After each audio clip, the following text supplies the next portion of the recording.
देवेंद्र फडणवीस असं म्हणाले होते त्यांच्या प्रचारात, उज्ज्वल प्रचारात, स्टेटिंग काँग्रेस आणि इंडिया अलायन्स जे आहे त्यांच्याकडे प्रधानमंत्र्यांचं काही पंतप्रधानचं काही फेसच नाही.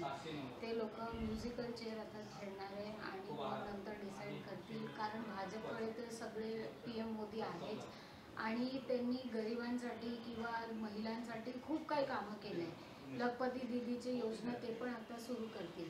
पण तुमच्याकडे काय आहे, तुमचा फेस तुम्ही ठरवलंय का? बघा, देवेंद्र फडणवीस जे आहेत ना, ते जुमले सरकारमधले एक मोठे नेते आहेत. ते पण जसं ते अमित शहाजींनी सांगितलं की हम जो कहते हैं वो एक जुमला समझ के छोड़ दो.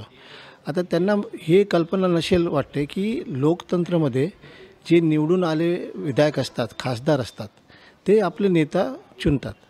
आमच्याकडे पण तसे खूप नेते आहेत, दिग्गज नेते आहेत. आमच्याकडे एक मोठी संख्या आहे, फळी आहे. जेवढा लोकसभा निवडणूक संपणार त्यावेळी आमचे जे नेतेगण आहे ते येणार.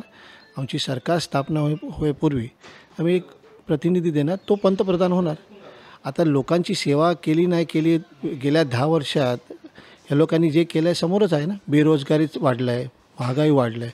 तर देवेंद्र फडणवीस जे सांगतात ना ते ऐकून घ्यायचं आणि पुढे काय ते लोक ते निर्णय घेतील, त्याच्यावर ते जास्त लक्ष देऊन काय फायदा नाही.